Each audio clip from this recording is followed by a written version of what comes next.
sou o Alfa e Ômega, diz o Senhor Deus, aquele que era e que há de vir, o Todo-Poderoso.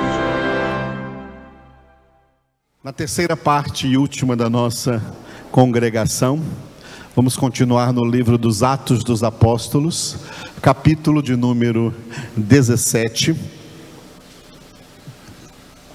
Este capítulo encerra com a visita única do apóstolo Paulo na cidade de Atenas, a capital da Grécia antiga, numa cidade mundialmente importante, porque nessa cidade se deu ali o palco das ideias que percorreriam o mundo todo.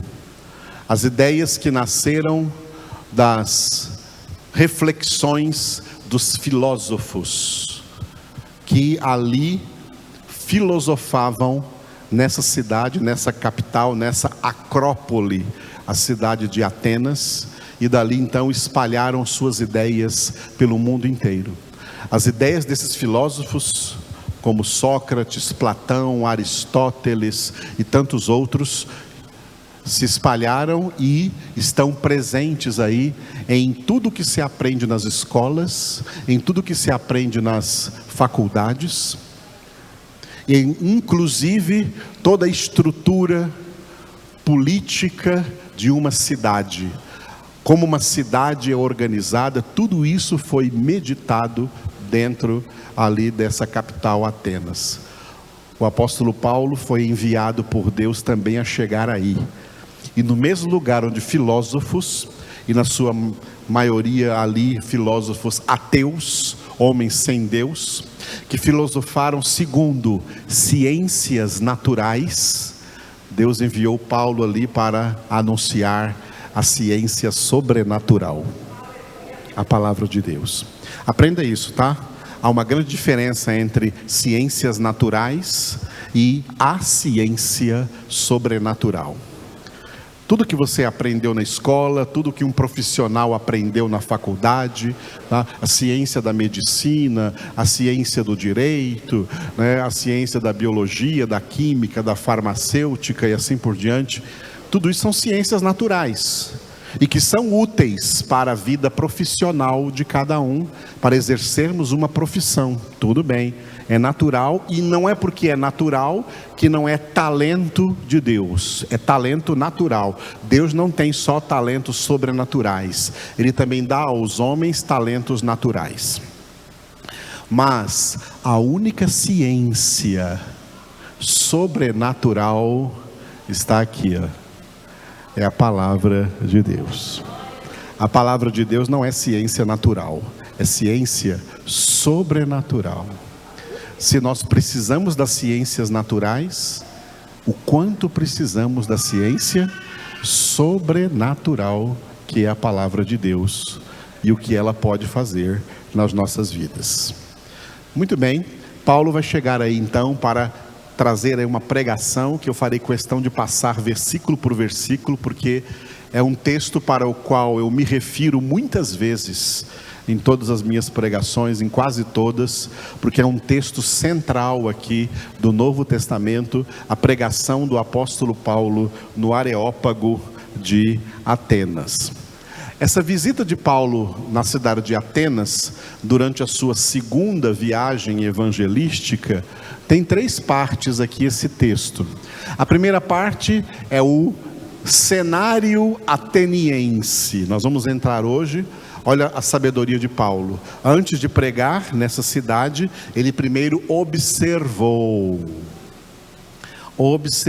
Isso aqui é uma estratégia maravilhosa. Olha, antes de você pregar o evangelho para alguém, primeiro observa a vida dessa pessoa, como ela vive, as coisas que ela gosta, os costumes que ela tem, e aí vai ter alguma brecha para você entrar com a palavra de Deus, tá?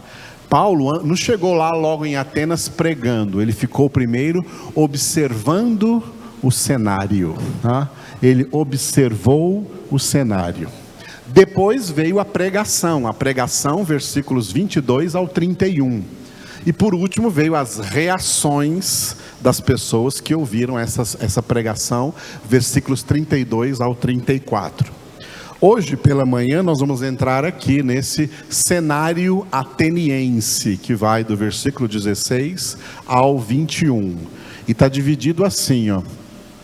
Uma introdução, que é o desenvolvimento, uma introdução e um desenvolvimento. A introdução, versículos 16 e 17, as ações de Paulo, as primeiras ações de Paulo ali em Atenas, e diante disso, a reação dos filósofos, que viram já o apóstolo Paulo perambulando por ali, nos versículos 18 a 21, a reação dos filósofos que ali estavam. Hoje vamos ficar com as ações de Paulo, versículos 16 e 17. Versículo 16, a idolatria em Atenas. Como Paulo viu que essa cidade era uma cidade cheia de idolatria. E depois no versículo 17, as primeiras dissertações de Paulo. Não está escrito aí o que foi que ele falou, tá? Mas vamos ver esse versículo 17 na nossa congregação logo mais à tarde. Hoje pela manhã nós vamos ficar só com o versículo 16, idolatria em Atenas. Leamos juntos, ao invés de repetir, vamos ler juntos agora.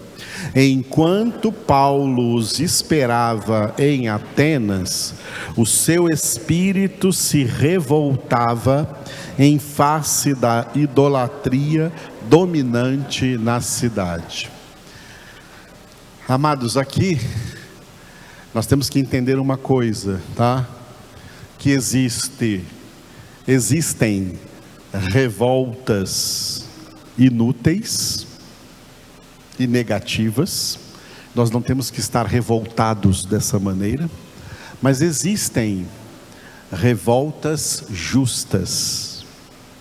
Aqui Paulo ficou revoltado no seu espírito, porque o zelo de Deus está na sua vida, e ele ficou revoltado ao observar essa cidade e ver como era uma cidade cheia de ídolos, cheia de idolatria.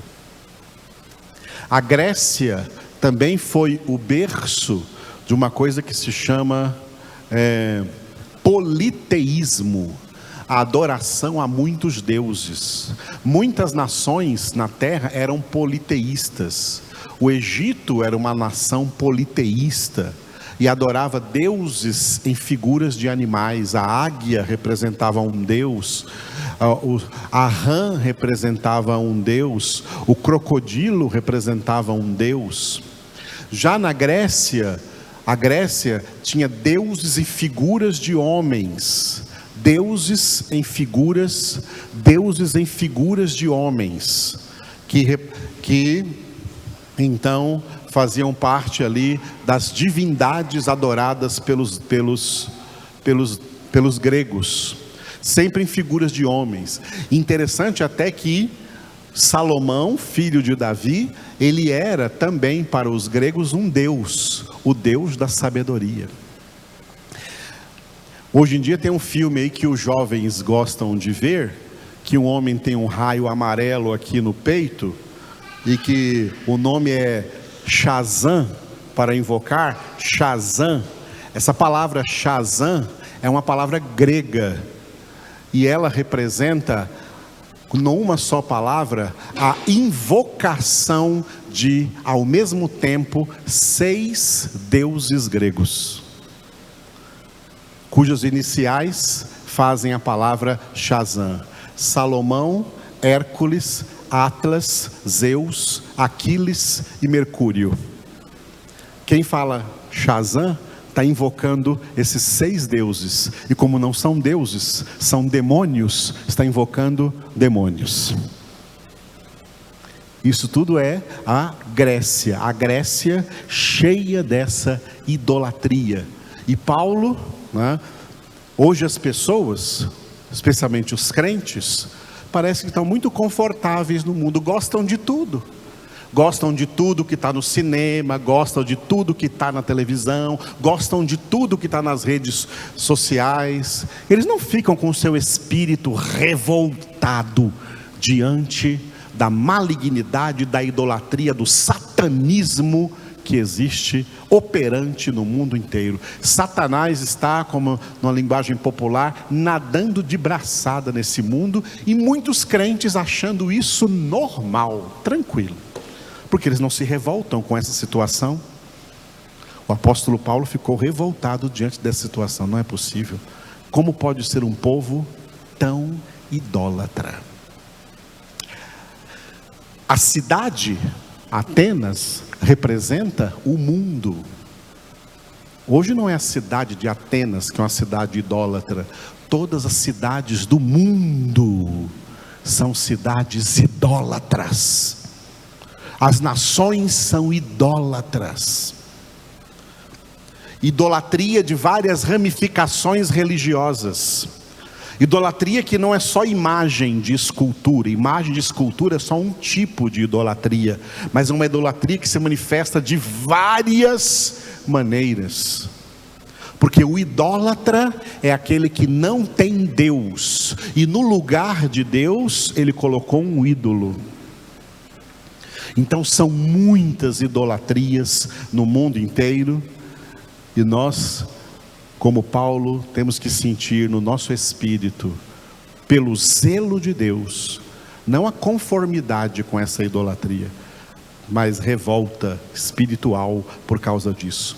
Uma revolta que nos motiva cada vez mais a pregar o Evangelho de Cristo Jesus, porque somente o Evangelho de Cristo Jesus, quando entra numa vida, derruba a idolatria. E eu gostaria de dizer qual que é a origem de toda idolatria. Não importa qual tipo de idolatria as pessoas idolatram, qual tipo de ídolos as pessoas idolatram.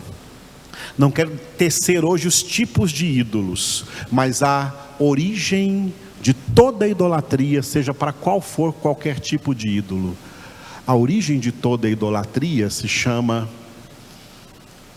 egolatria. Egolatria. O que na verdade acontece é que os idólatras são pessoas que adoram em primeiro lugar a si mesmos. E os ídolos que elas invocam esses ídolos porque para elas esses ídolos fazem o que elas querem, fazem as vontades delas. Portanto, a origem da idolatria é o eu, o ego de cada homem pecador. Essa egolatria entrou no homem por causa do pecado, e porque se cumpriu no homem com a entrada do pecado o que Satanás disse para Eva em Gênesis capítulo 3, versículo 5. Atenção que se você acompanhar da sua Bíblia, vai ter uma palavra errada aí, vai ter uma palavra Deus. A segunda palavra aí, Deus, não é Deus. A segunda palavra aí é deuses. E nas nossas Bíblias está mal traduzida. Então já coloquei aqui bem traduzido esse texto. Vamos ler juntos? Satanás disse isso para Eva. Vamos ler juntos. Porque Deus sabe que no dia em que dele comerdes, se vos abrirão os olhos, e sereis como deuses, conhecedores do bem e do mal. A sedução do pecado que levou o homem, a humanidade a cair, foi a sedução de que, se desobedecesse a Deus, comendo do fruto proibido da árvore do conhecimento do bem e do mal, os homens se tornariam deuses. O que Satanás disse para Eva ali, e enganou toda a humanidade com isso, foi: você não precisa de Deus, não, você é o seu próprio Deus. Não é a vontade de Deus que tem que ser feita, não, é a sua vontade. Que plano de Deus? O que importa é o seu plano. Que projeto de Deus que nada, o que importa é o seu projeto. É o que você quer que tem que acontecer. O que Deus quer não interessa, o que interessa é o que você quer, porque você é o seu próprio Deus. Essa é a origem de toda a idolatria na terra. Porque os homens têm ídolos, porque os ídolos agradam a eles. Porque segundo eles, os ídolos fazem o que eles gostam. Os ídolos fazem o que eles querem. E Deus não faz o que eles querem, porque Deus manda eles se arrependerem, Deus manda eles deixarem o pecado, Deus manda eles se converterem, e Deus manda eles serem santos. E esse Deus eles não querem, e essa palavra de Deus eles não querem. Eles querem viver no mundo fazendo só as suas próprias vontades. O ídolo de cada pessoa é ela mesma. O Deus de cada pessoa é ela mesma. Ela crê nisso, enganada pelo pai da mentira, e percorre a sua vida toda correndo atrás da sua própria vontade, correndo atrás dos seus próprios desejos, dos seus próprios prazeres, das suas próprias ideias, dos seus próprios pensamentos, dos seus próprios projetos, dos seus próprios propósitos e da sua própria felicidade. Enganadas pelo diabo, seguem esse curso, o curso desse mundo que vai levá-las diretamente para o lago de fogo e de enxofre, eterna condenação. Porque no céu só vão aqueles que dizem: eu não sou Deus não, só o Senhor é Deus, e só Ele é o meu Deus. Quem é de Deus sabe que não tem nenhum direito a comandar a sua própria vida, que esse direito ele é exclusivo de Deus e de mais ninguém. Só o Senhor é Deus. O diabo, pelo pecado, convenceu os homens que eles são deuses. Eles estão por aí, correndo a terra, percorrendo a terra, sempre fazendo as suas vontades, porque enganados por Satanás, pensam que são livres para isso. Pensa que a vida é deles, pode fazer dela o que quiser. Pensa que o corpo é deles, pode fazer o que quiser. Estão enganados por Satanás e vão pagar caro na condenação, porque são ególatras, idólatras de si mesmos. Eu sou o Alfa e Ômega, diz o Senhor Deus, aquele que é, que era e que há de vir, o Todo-Poderoso.